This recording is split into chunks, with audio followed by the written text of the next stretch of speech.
새롭게 지지하는 세력 유 이재명의 등장으로 여권은 확장과 함께 분열도 겪는 모습인데요. 국민의힘은 저륜과 윤 어게인을 놓고 지리멸렬한 갈등이 계속되고 있습니다. 여야 지지층의 재편 움직임을 여의도 풍향계에서 정주희 기자가 짚어봤습니다. 유 이재명이라는 신조어가 여의도의 유행처럼 퍼지고 있습니다. 한 일간지에서 이재명 대통령 취임 이후 새롭게 들어온 지지층을 뜻하는 말로 처음 사용했는데요. 전통 민주당 지지층과는 색깔을 달리 한다는 게 특징입니다. 민주당을 지지한다기보다는 코스피 급상승과 부동산 개혁 등 이 대통령의 정책 성과를 지지한다는 건데요. 여권 지지층의 새로운 분파로 보는 분석과 함께 일종의 외연 확장 현상으로 보는 시선도 있습니다.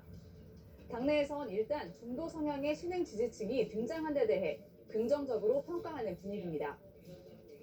연령대별로 보면 젊은 보수층이 상당히 많은 것 같습니다. 그 이제 고무적인데 유 이재명 층을 그런 현상을 당의 지지층으로 안착시키는 거 이게 저희의 이제 과제입니다. 그러나 유 이재명은 분열의 용어로도 부쩍 많이 사용됩니다. 조국 혁신당과의 합당 논란과 당권 경쟁의 조기 점화, 당청 이상 기류 등 일련의 사태들로 지지층 사이 갈라치기 용어로 변모한 겁니다. 유 이재명과 민주당 구주류의 대립 프레임이 등장한 게 대표적인데요. 이 같은 프레임 안에서 구주류를 친노 친문, 더 나아가 친정청래나 친조국으로 규정하고 공방이 오가기도 했습니다. 이 대통령 팬카페가 정청래 대표와 정 대표 측근 이성윤 최고위원이 당내 분란을 가중시켰다며 강제 퇴장시킨 일에 더해 이 대통령 사건 공소 취소 모임을 놓고도 개파 논란이 커지면서 분열 양상은 더 뚜렷해졌습니다. 당내에선 개파를 넘어 족보를 따지고 분열하는 데 대한 우려의 목소리도 나옵니다. 뉴 이재명도 괜찮고 올드 이재명도 괜찮고 뉴 이재명도 괜찮다. 그걸 가지고 갈등하고 싸울 필요는 없다. 조국 혁신당 조국 대표도 자신을 향해 문 어게인이라고 공격하는 데 대해 유 이재명을 악용하는 세력이 문제라고 직격했습니다.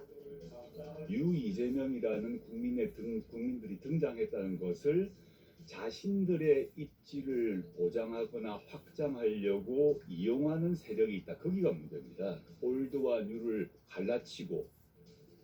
이 대통령도 유 이재명 논란을 다룬 칼럼을 SNS에 공유했습니다. 덧셈의 정치 산식이 뺄셈의 산식, 권력투쟁의 언어가 됐다는 내용이었는데요. 공유만 하고 별도의 언급은 없었지만 지지층 간의 갈등을 우려한다는 의미로 해석됐습니다. 국민의힘의 지지 기반 축소가 유 이재명의 등장에 일조한 측면도 있습니다. 국민의힘 지지층은 윤 어게인 세력과 전륜을 요구하는 층으로 양분돼 1년 넘게 윤 어게인이냐 전륜이냐 노선 투쟁에서 벗어나지 못하는 모습인데요. 장동혁 대표가 계엄과 절연에 대해 오락가락 입장을 펼쳐온 것도 두쪽난 지지층에서 정반대 요구가 나왔기 때문으로 해석됐습니다. 계엄 해제에 찬성했던 장 대표는 계엄의 책임을 통감한다 하고 사과도 했습니다.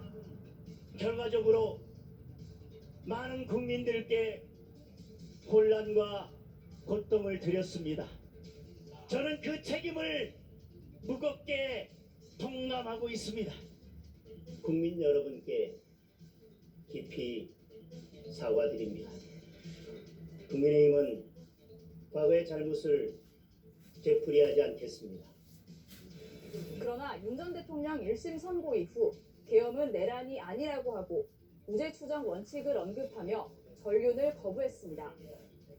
절연을 앞세워 당을 갈라치게 하는 세력, 단호하게 절연해야 할 대상은 오히려 이들입니다.